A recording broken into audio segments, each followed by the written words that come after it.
Hello everyone, कैसे हैं आप सब। Welcome back to my channel. I hope आप सब अच्छे होंगे और जनवरी सीटेट एग्ज़ाम की तैयारी अच्छे से कर रहे होंगे। यहाँ पर हम करने वाले हैं पेडागोजी क्लास पेपर 1 और पेपर 2 दोनों के लिए।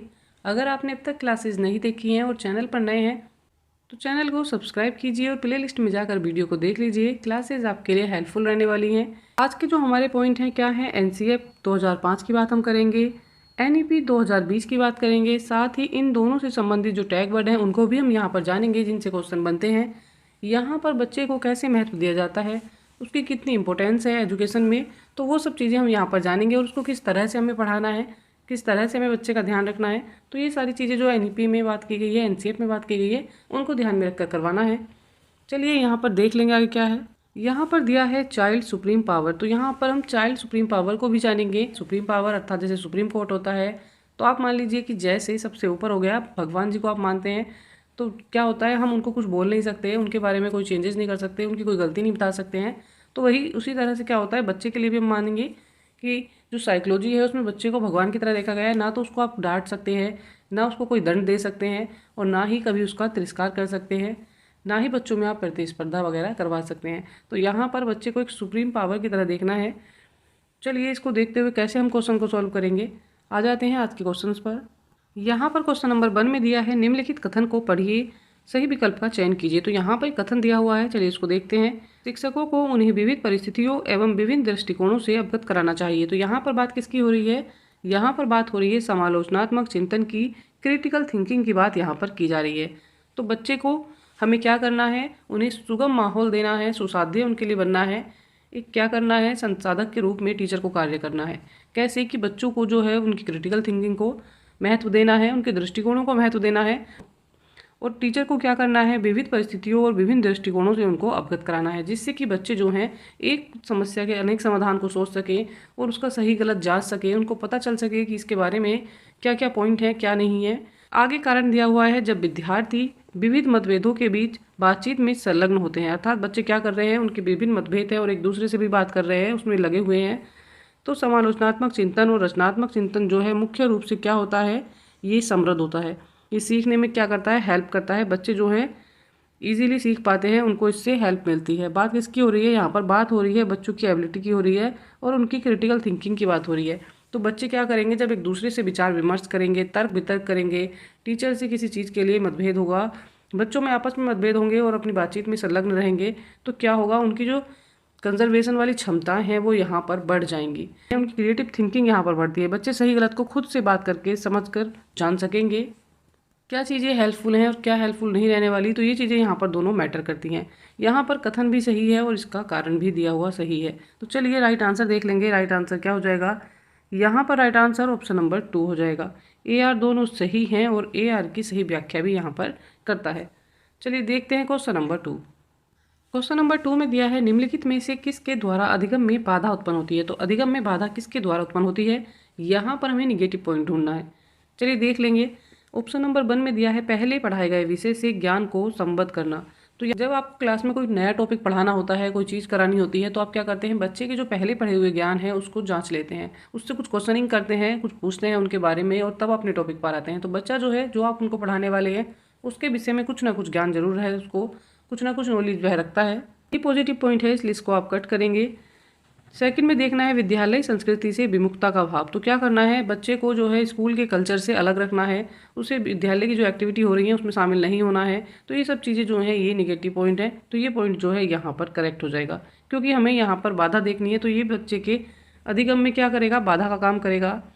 थर्ड में दिया है, बहुसंवेदी उपागम का क्रियान्वयन। तो यहाँ पर क्या हो रहा है, इम्प्लांटेशन की बात हो रही है, किसकी, मल्टी सेंसरी अप्रोच की बात यहाँ पर की जा रही है। बच्चे जो हैं क्या कर रहे हैं, बहुसंवेदी उपागम का उपयोग कर रहे हैं अपने अधिगम में। तो ये भी एक पॉजिटिव पॉइंट है, तो ये भी यहाँ पर करेक्ट हो जाएगा। ये पॉजिटिव पॉइंट है, तो ये भी यहाँ पर रॉन्ग हो जाएगा। 4 में दिया है, रचनावाद पर आधारित शिक्षण शास्त्रीय प्रविधियाँ। तो बात किसकी हो रही है, यहाँ पर पेडागोजी बेस्ड की हो रही है, शिक्षण शास्त्रीय प्रविधियों की हो रही है। तो ये जो है ये पॉजिटिव पॉइंट है। इसमें क्या करते हैं, बच्चे जो हैं अपने ज्ञान का निर्माण खुद करते हैं। और ये बात कहाँ की गई है, ये बात की गई है NCF 2005 में। NCF 2005 आया था वो भी इसी पर ही आधारित था कि बच्चे जो हैं अन्वेषण करता है, खोज करता है और अपने ज्ञान का निर्माण स्वयं करते हैं, चीज़ों को आसानी से वो ऐसे सीख पाते हैं। तो यहाँ पर पॉइंट नंबर जो 4 है ये भी करेक्ट है, इसलिए इसको आप कट करेंगे। तो राइट आंसर क्या हो जाएगा, यहाँ पर नेगेटिव आंसर ढूंढना था, उसके अकॉर्डिंग ऑप्शन नंबर जो 2 है ये यहाँ पर करेक्ट हो जाएगा। चलिए देखते हैं क्वेश्चन नंबर 3। क्वेश्चन नंबर 3 में दिया है प्रबल रूप से रिक्त स्थान दिया है, शिक्षा शास्त्र जो होता है विद्यार्थियों द्वारा ज्ञान के रिक्त स्थान में सहायक है। तो यहाँ पर क्या आएगा, चलिए आंसर देख लेंगे। बात होती है बच्चे के ज्ञान के सृजन की, उसकी सीखने की क्षमताओं में वृद्धि करने की। तो क्या होता है, बच्चे को यहाँ पर सेंटर में रखा जाता है, चाइल्ड सेंटर एजुकेशन पॉलिसी यहाँ पर लागू होती है। तो ये जो है पॉइंट यहाँ पर करेक्ट हो जाएगा। अगर बच्चे को सेंटर में रखा जाएगा, बच्चा स्वयं करके सीखेगा और बच्चे पर ही सारा फोकस रहेगा, तो क्या होगा, बच्चों का ज्ञान का सृजन होगा। यहाँ पर बच्चे अधिक से अधिक चीज़ों को सीखेंगे। तो ऑप्शन नंबर जो 1 है ये करेक्ट हो जाएगा। बाकी के जो 3 ऑप्शन है उनको आप कट करेंगे। यहाँ पर अध्यापक केंद्रित नहीं होगी और ना ही केवल क्या होगा, बाल केंद्रित के साथ क्या दिया हुआ है, केवल शब्द आ गया है, तो ये निगेटिव टैग वर्ड है, इसलिए रॉन्ग हो जाएगा। रटना और बार बार सेम चीज़ करना, तो ये जो हो जाता है ये क्या होता है, निगेटिव टैग वर्ड में आता है, तो ये रॉन्ग है। 4 में दिया है अध्यापक केंद्रित, तो ये भी यहाँ पर रॉन्ग हो जाएगा। चलिए देख लेंगे question number next. Question number 4 में एक अभिकथन दिया हुआ है, चलिए उसको देखते हैं। विद्यालय आने से पूर्व छोटे बच्चों में क्या होता है, अपने परिवेश की समझ बनाने के लिए सहज सिद्धांत जो है वो मौजूद होते हैं। तो बात किसकी हो रही है, सहज सिद्धांतों की। तो यहाँ पर पहले बोला जाता था कि बच्चा जब विद्यालय आता है तो उसको कोरी स्लेट माना जाता था, कि बच्चा एक कोरी स्लेट है, एक खाली बर्तन है और उसको अध्यापक भरता है। अध्यापक उसमें ज्ञान अपना जो है वो डालता रहता है और उसको समझाता रहता है। तो यहाँ पर पहले टीचर को सेंटर में रखा जाता था, ये बात तब की है। पर जब अब बात हो रही है किसकी, एनसीईआरटी के अकॉर्डिंग बात करते हैं या नई शिक्षा नीति के अकॉर्डिंग बात करते हैं, तो बच्चे को कोरी स्लेट नहीं माना जाता है। बच्चा क्या होता है, यहाँ पर अपनी पूंजी से वो लैस होता है, अर्थात उसमें अपनी पहले से कोई ना कोई समझ बनी होती है। यहाँ पर बच्चा जो है मातृभाषा जानता है, बच्चे की अपनी मातृभाषा है। दूसरा है यहाँ पर बच्चे का क्या है, बच्चे के कुछ अनुभव हैं। बच्चा जो है कुछ ना कुछ अनुभव लेकर विद्यालय आता है, ऐसा नहीं है कि उसके पास कोई अनुभव नहीं है और किसी बारे में वह नहीं जानता है। तो ये चीज़ भी यहाँ पर कहनी गलत हो जाएगी कि बच्चा जो है कोरी स्लेट है या खाली बर्तन है। बच्चे के पास अपनी समझ है, बच्चे के पास कुछ क्या है, मातृभाषा है और उसकी कुछ अनुभव है, कुछ घटनाएं हैं जिनको लेकर बच्चा जो है विद्यालय आता है। तो ये पॉइंट यहाँ पर करेक्ट है। उसके बाद दिया है तर्क, इस प्रकार की समझ को पूरी तरह से अतार्किक मानते हुए अनदेखी कर देनी चाहिए। तो ये कह रहे हैं कि बच्चे के जो पूर्व अनुभव है, उसकी जो मातृभाषा है, जो उसकी समझ है, उसका जो स्कीमा है, उसको यहाँ पर अनदेखी कर देनी चाहिए, उसको इग्नोर कर देना चाहिए। तो बात कर रहे हैं इग्नोर करने की और ये है निगेटिव टैग वर्ड। तो यहाँ पर जो भी कथन दिया हुआ है ये तो करेक्ट है, पर जो इसका तर्क दिया हुआ है ये रॉन्ग है। इसके अकॉर्डिंग राइट आंसर यहाँ पर ऑप्शन नंबर 3 हो जाएगा। ए सही है लेकिन जो आर है ये यहाँ पर गलत है। चलिए देख लेंगे question number next. Question number 5 में अभिकथन दिया है, विद्यालय को अधिगम के संवेगात्मक पहलुओं को अनदेखा करना चाहिए। तो बात किसकी हो रही है, यहाँ पर इग्नोर करने की जा रही है। बच्चे का जो इमोशनल पहलू होता है, जो इमोशनल साइड होती है, उसको इग्नोर करने की बात की जा रही है। तो यहाँ पर बच्चे को अगर अनदेखा कर दिया जाएगा, बच्चे के इमोशंस को आप नहीं समझेंगे तो आप अधिगम नहीं करवा सकते हैं। बच्चे की जब तक भावनाओं को टीचर नहीं समझता है, उसके संवेगों को नहीं समझता है, तो अधिगम में जो है उसको आसानी नहीं होती है। तो ये कथन जो है यहाँ पर गलत है। अब आगे दिया है एक साथ में क्या, संवेग और संज्ञान जो है एक दूसरे से संबंधित नहीं है। बात किसकी हो रही है, इमोशन एंड कॉग्निशन की बात यहाँ पर की जा रही है। ये एक दूसरे से संबंधित नहीं है, तो ये पॉइंट भी यहाँ पर रॉन्ग हो जाएगा। ये एक दूसरे से संबंध रखते हैं। जब बच्चा इमोशंस के साथ कॉग्निशन का यूज़ नहीं करता है तो वह नहीं सीख सकता है। मान लीजिए अगर आपने क्या सिखाया बच्चे को, आप क्रांतिकारी घटनाओं के बारे में पढ़ा रहे हैं और ये एक ऐसी बात होती है कि बच्चा जो है इसमें इमोशनल हो ही जाता है और एक बच्चा जो है पढ़ते पढ़ते बहुत ज़ोर से इस पर हंस रहा है, तो अगर वो हंस रहा है तो वो अपने इमोशंस के साथ अपने संज्ञान का यूज़ नहीं कर रहा है और ये जो इसका इफेक्ट इमेज बनाता है पूरी क्लास में बहुत गलत बनाता है। सारे बच्चे क्या सोचते हैं कि इस बच्चे को जो है कुछ चीज़ें समझ नहीं आ रही हैं, इसको कोई और दिक्कत हो सकती है कि इस तरह की बातों पर कौन हंसता है। तो वो वाली बात है यहाँ पर कि इमोशन के साथ कॉग्निशन का यूज़ करना आवश्यक है। तो ये यहाँ पर एक दूसरे से संबंध रखते हैं और यहाँ कहा जा रहा है नहीं रखते हैं। तो इसके अकॉर्डिंग राइट आंसर क्या हो जाएगा, यहाँ पर राइट आंसर ऑप्शन नंबर 4 हो जाएगा। ए और आर दोनों गलत हैं।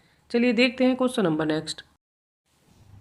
क्वेश्चन नंबर 6 में दिया है, एक संप्रदाय को पढ़ाने के लिए एक शिक्षक को निम्नलिखित में से किसके प्रयोग से बचना चाहिए। तो किसके प्रयोग से बचना चाहिए यहाँ पर दिया गया है। ऑप्शन नंबर 1 में दिया है संप्रदाय से संबंधित उदाहरण। अगर आप किसी बच्चे को कोई कॉन्सेप्ट पढ़ा रहे हो तो उससे संबंधित जो एग्जाम्पल है वो आपको नहीं देने चाहिए। तो ये पॉइंट यहाँ पर रॉन्ग हो जाएगा। बच्चे को ऐसे एग्जाम्पल देने चाहिए। तो ये पॉजिटिव है इसलिए इसको आप कट करेंगे। यहाँ पर हमें निगेटिव ढूंढना है। सेकंड में दिया है संप्रदाय के लिए असतत उदाहरण। अगर बच्चे को आप पढ़ा रहे हैं और उसको क्या कर रहे हैं, डिस्क्रीट एग्जाम्पल आप उसको दे रहे हैं, तो ये चीज़ जो है ये रॉन्ग हो जाएगी। और अगर रॉन्ग हो जाएगी तो ये हमारा राइट आंसर हो जाएगा क्योंकि हमें निगेटिव ढूंढना था। नंबर 3 में दिया है संप्रदाय और गैर उदाहरण उसको देने चाहिए। तो आप बच्चे को अगर पढ़ा रहे हैं तो आप उसको अगर कॉन्सेप्ट नहीं समझा पा रहे हैं किसी चीज़ का, तो आप क्या कर सकते हैं, आप कुछ मॉडल दिखा सकते हैं, कोई चार्ट दिखा सकते हैं, अर्थात उसको गैर उदाहरणों के द्वारा भी समझा सकते हैं। तो ये पॉजिटिव पॉइंट है, इसलिए इसको आप कट करेंगे। 4 में दिया है उनकी संस्कृति में प्रचलित आद्य रूप से, अर्थात बच्चे को पढ़ाते समय क्या करना चाहिए, प्रोटोटाइप्स एजुकेशन उसको देनी चाहिए, उसके जीवन से, उसके दैनिक जीवन से जोड़कर चीज़ों को पढ़ाना चाहिए। यहाँ पर बात हो रही है प्रोटोटाइप्स की। तो ऑप्शन नंबर जो 4 है ये भी पॉजिटिव है, इसलिए इसको आप कट करेंगे। तो राइट आंसर क्या हो जाएगा, राइट आंसर यहाँ पर ऑप्शन नंबर 2 हो जाएगा। बच्चे को असतत उदाहरण देने चाहिए, ये बात यहाँ पर की जा रही है, इनसे बचना चाहिए। चलिए देखते हैं क्वेश्चन नंबर 7। क्वेश्चन नंबर 7 में दिया है एक समावेशी कक्षा में विशेष बच्चों को किस प्रकार की सहायता मिल सकती है। तो किसकी बात हो रही है यहाँ पर बात हो रही है स्पेशली एबल्ड चाइल्ड की, जो इंक्लूसिव क्लासरूम में है, तो उनको क्या सहायता उससे मिलेगी। तो समावेशी कक्षा में क्या होता है, बच्चे सब एक साथ सीख लेते हैं, चाहे उनमें कोई बच्चा सक्षम हो चाहे कोई अक्षम हो। यहाँ पर दिया है ऑप्शन नंबर 1 में व्यक्ति लक्ष्यों का निर्धारण कर सकता है। मान लीजिए आपका क्या लक्ष्य है, अगर आप पेडागोजी की क्लास ले रहे हैं तो आपका लक्ष्य है कि आपको सीटेट का एग्जाम जो है इस बार क्वालिफाई करना है। उसी तरह क्या होता है, व्यक्ति के लक्ष्यों का निर्धारण हो जाता है समावेशी कक्षा में। तो बच्चे जो हैं एक दूसरे के साथ सीखते हैं, तो उन्हें पता है तो उनकी समझ बनती है, उनके लक्ष्यों का निर्धारण होता है, तो ये पॉजिटिव है। सेकंड में दिया है प्रतिस्पर्धा वाली संस्कृति बढ़ जाएगी, तो ये यहाँ पर रोंग हो जाएगा। पर सबको साथ लेकर विकास करना है, बच्चों को सिखाना है, उनका अधिगम कराना है, तो प्रतिस्पर्धा की बात यहाँ नहीं होती है, रोंग है। थर्ड में दिया है सहयोगात्मक अधिगम होता है, बच्चे जो हैं एक दूसरे की हेल्प करके सीखते हैं और एक दूसरे से हेल्प लेकर सीखते हैं, तो यहाँ पर कोऑपरेटिव लर्निंग होती है, तो ये पॉजिटिव पॉइंट है। 4 में दिया है मानकीकृत निर्देश। अगर आपने टैग वर्ड वाली क्लास मेरी नहीं देखी है तो प्लीज़ जाकर देख लीजिएगा, आपको बहुत ज़्यादा हेल्प मिल जाएगी उससे, आप सभी विषयों की पेडागोजी आसानी से सॉल्व कर पाएंगे। यहाँ पर मानकीकृत जो होता है ये एक निगेटिव टैग वर्ड है, स्टैंडर्ड इंस्ट्रक्शन की बात यहाँ पर की जा रही है, तो ये रॉन्ग हो जाएगा। राइट आंसर क्या होगा, ऑप्शन नंबर 1 और 3 यहाँ पर करेक्ट हो जाएगा, जो ऑप्शन नंबर 3 में यहाँ पर दिए हैं, पॉइंट नंबर 1 और 3 करेक्ट है। चलिए देख लेंगे क्वेश्चन नंबर नेक्स्ट।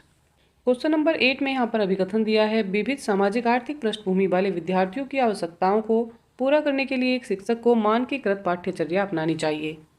यहाँ बात की जा रही है मानकीकृत पाठ्यचर्या की, तो ये यहाँ पर रोंग हो जाएगा। बच्चे के लिए कैसी यहाँ पर पाठ्यचर्या होनी चाहिए, लचीली होनी चाहिए, फ्लेक्सिबल होनी चाहिए, अर्थात उसमें उसकी क्षमताओं के अकॉर्डिंग क्या करना चाहिए, चेंजेस हो सकते हैं, तभी अधिगम जो है सुगम बनता है। और यहाँ पर बात हो रही है मानकीकृत की। मान लीजिए एक बच्चे को चीज़ें समझ नहीं आ रही हैं, टाइम लग रहा है, तो आप उसको जो है अलग से एक्स्ट्रा क्लासेस दे सकते हैं, अलग से समझा सकते हैं। आप उसके लिए मानकीकृत पाठ्यचर्या का पालन नहीं करेंगे, लचीली पाठ्यचर्या का पालन करेंगे, यहाँ पर ये गलत हो जाएगा। आगे दिया है मानकीकृत पाठ्यचर्या जो होती है ये सभी व्यक्तिगत भिन्नताओं को ध्यान में रखती है, तो ये सभी व्यक्तिगत भिन्नताओं को ध्यान में नहीं रखती है, ये भी यहाँ पर रॉन्ग हो जाएगा। ये क्या करती है, ये सभी को एक समान मानकर उसको पढ़ाते हैं। यहाँ पर उनके लिए अगर किसी बच्चे को सीखने में समय लगता है तो अधिक समय ये नहीं दे सकते हैं, क्योंकि यहाँ पर मानकीकृत जो पाठ्यचर्या है वो फॉलो हो रही है, तो ये रॉन्ग हो जाएगा। अभिकथन और जो तर्क हैं दोनों गलत दिए हुए हैं, तो राइट आंसर ऑप्शन नंबर 4 हो जाएगा। चलिए देख लेंगे question number next. Question number 9 में यहाँ पर दिया है निम्न में से कौन सी शिक्षा प्रणाली कक्षा में सृजनात्मकता में सहायक होगी। यहाँ पर बात हो रही है किसकी, बच्चों को एक कैसा माहौल देना है, क्रिएटिव क्लासरूम को बनाना है। तो यहाँ पर ऑप्शन नंबर 1 में दिया है कल्पनाशील उत्तरों को स्वीकारना। आप कक्षा में पढ़ा रहे हैं और बच्चे से बारिश के बारे में बातें कर रहे हैं कि बारिश आने वाली है और बारिश कैसे होती है। बच्चा यहाँ पर कल्पना किए हुए है और उसने अपनी तरफ से कुछ आंसर दे दिए हैं, तो आप उसको रॉन्ग नहीं बताएंगे, गलत नहीं बताएंगे। अगर बच्चे को चीज़ें समझ नहीं आ रही हैं तो टीचर को अपना तरीका सुधारना होगा, आप बच्चे को गलत नहीं कह सकते हैं। तो यहाँ पर उसके उत्तरों को भी स्वीकारना है, तो ये पॉजिटिव हो जाएगा। सेकंड में दिया है विचार मंथन पर बल देना। मान लीजिए आपको यहाँ पर सीटेट की परीक्षा पास करनी है और मैं आपसे पूछती हूँ कि आप इस परीक्षा को कैसे पास करेंगे, तो आप बताएंगे कि आप सेल्फ स्टडी करेंगे, कुछ मैराथन क्लासेस लेंगे, कुछ चैनलों से पढ़ेंगे। तो ये सारी चीज़ें जो हैं यहाँ पर क्या हो जाएंगी, ब्रेन स्टॉर्मिंग का काम करेंगी, तो ये पॉइंट भी यहाँ पर करेक्ट है। थर्ड में दिया है अभिसारी चिंतन पर बल देंगे, तो अभिसारी चिंतन पर बल नहीं देना है, अपसारी चिंतन पर यहाँ पर बल देना होता है, अर्थात एक समस्या के एक से अधिक समाधान आप खोज सकते हैं, इस पर बल देना है। यहाँ पर कन्वर्जेंट थिंकिंग नहीं करनी, डाइवर्जेंट थिंकिंग करनी है, तो ये भी रॉन्ग हो जाएगा। 4 में दिया है असहमति के प्रति सहनशीलता होनी चाहिए, अर्थात बच्चा जो है चीज़ें नहीं सीख रहा है, चीज़ों को नकार रहा है, मना कर रहा है, तो उसके प्रति टीचर में क्या होनी चाहिए, सहनशीलता होनी चाहिए, पेशेंस होना चाहिए। यहाँ पर पॉइंट 1, 2 और 4 करेक्ट हैं, पॉइंट नंबर 3 रॉन्ग हो जाएगा। तो इसके अकॉर्डिंग राइट आंसर क्या है, 4 हो जाएगा। फर्स्ट, सेकंड और फोर्थ वाले जो ऑप्शन है ये करेक्ट हैं। देख लेंगे question number next. Question number 10 में दिया है वास्तविक दुनिया के संदर्भों से सीखने के लिए मस्तिष्क रिक्त स्थान है, इसलिए विद्यालय को रिक्त स्थान पर अधिक बल देना चाहिए। तो किस पर अधिक बल देना चाहिए? ऑप्शन नंबर 1 में यहाँ पर दिया है सक्षम और रचनात्मक। तो बच्चा जो है वास्तविक दुनिया के संदर्भों से सीखने के लिए सक्षम है। और अगर आप एनसीएफ की बात करते हैं तो एनसीएफ क्या बात करता है, उसने 5 पॉइंट दिए हैं कि बच्चों को जो सिखाना है बाहरी दुनिया से जोड़कर सिखाना है, उनके बाहरी अनुभवों से जोड़कर उसको सिखाना है। रचनात्मक अधिगम का पार्ट होता है। यहाँ पर ऑप्शन नंबर 1 करेक्ट हो जाएगा। चलिए देख लेंगे question number next. Question number 11 में दिया है शिक्षक जो समावेशी कक्षाओं की दिशा में काम कर रहे हैं उन्हें चाहिए कि वे पाठ्यचर्या में अनुकूलन करें। अर्थात आप जो है पाठ्यचर्या को बच्चों की तरह लचीला बनाएं, उनको जिस तरह से सीखना है उसी तरह से उसमें कुछ चेंजेस अगर आपको करने हैं तो वो आप कर सकते हैं। तो पाठ्यचर्या में अनुकूलन करना ये पॉजिटिव पॉइंट है। नंबर 2 में दिया है विविध दृष्टिकोणों को शामिल करना चाहिए। तो बच्चा जो है एक एग्जाम्पल से नहीं समझ पा रहा है तो आप उसके लिए अलग अलग तरह के एग्जाम्पल यहाँ पर यूज़ कर सकते हैं। तो यहाँ पर विविध दृष्टिकोण आप अपना सकते हैं, ये पॉजिटिव हो जाएगा। 3 में दिया है अपने स्वयं के अंतर्निहित पूर्वग्रहों की जांच करनी। तो यहाँ पर जो ये पॉइंट है ये भी यहाँ पर करेक्ट हो जाएगा। आप बच्चे को अगर पढ़ा रहे हैं क्लास में तो आप बायस नहीं हो सकते हैं, इस चीज़ का आपको ध्यान रखना है, उनको जांच लेना है। आप ये नहीं है कि जो पिछड़े वर्ग से बच्चे आ रहे हैं आप उनको नहीं पढ़ा रहे हैं, उनको अलग बैठा रहे हैं, तो ये चीज़ें आपको ध्यान कर लेनी है। 4 में दिया है विविधता को बाधा के रूप में देखना। तो यहाँ पर विविधता को बाधा के रूप में नहीं देखना है, एक संसाधन के रूप में देखना है। यहाँ पर राइट आंसर क्या हो जाएगा? यहाँ पर राइट आंसर पॉइंट नंबर 1, 2 और 3 हो जाएंगे। चलिए देख लेंगे। ऑप्शन नंबर जो 2 है ये यहाँ पर करेक्ट हो जाएगा। देखते हैं question number next. Question number 13 में दिया है निम्नलिखित कथन को पढ़िए और यहाँ पर राइट आंसर को चुनिए। तो राइट आंसर चुनना है, क्या हो जाएगा? शिक्षकों और साथियों जैसे अधिक जानकर लोगों के साथ बच्चे अगर बातचीत करते हैं तो क्या होता है, उनकी समझ बढ़ती है, उनके कौशल विकसित होते हैं, उसमें मदद करने के लिए आवश्यक समर्थन और मार्गदर्शन करने की आवश्यकता होती है या उनको मार्गदर्शन प्रदान कर सकते हैं। तो ये पॉइंट जो है यहाँ पर करेक्ट हो जाएगा। बच्चे जब किसी बड़े से बात करते हैं या अपने से अच्छे जानकर से बात करते हैं जिसको उनसे अधिक ज्ञान है, तो बच्चे जो हैं बातचीत करके क्या करते हैं, अपने कौशलों को विकसित करते हैं। तो यहाँ पर बच्चे को इस चीज़ के लिए क्या करना चाहिए? प्रोत्साहित करना चाहिए, अप्रिसिएट करना चाहिए। तो ये करेक्ट हो जाएगा। यहाँ पर कारण दिया हुआ है सामाजिक संपर्क जो होता है सीखने और विकास का एक प्रमुख घटक के रूप में कार्य करता है। तो बच्चे अगर सामाजिक क्रिया करते हैं, समाज से अंतर क्रिया करते हैं, अपनों से, बड़ों से, वयस्कों से सीखते हैं, आसानी से चीज़ों को सीख जाते हैं। तो ये पॉइंट भी यहाँ पर करेक्ट हो जाएगा। यहाँ पर अभिकथन और कारण दोनों करेक्ट हैं, तो ऑप्शन नंबर जो 2 है करेक्ट हो जाएगा। ए आर दोनों सही हैं तथा आर ए की सही व्याख्या भी यहाँ पर कर रहा है। चलिए देख लेंगे question number next. Question number 14 में दिया है राष्ट्रीय शिक्षा नीति 2020 के अनुसार एक शिक्षक को शिक्षण अधिगम प्रक्रिया में क्या करना चाहिए?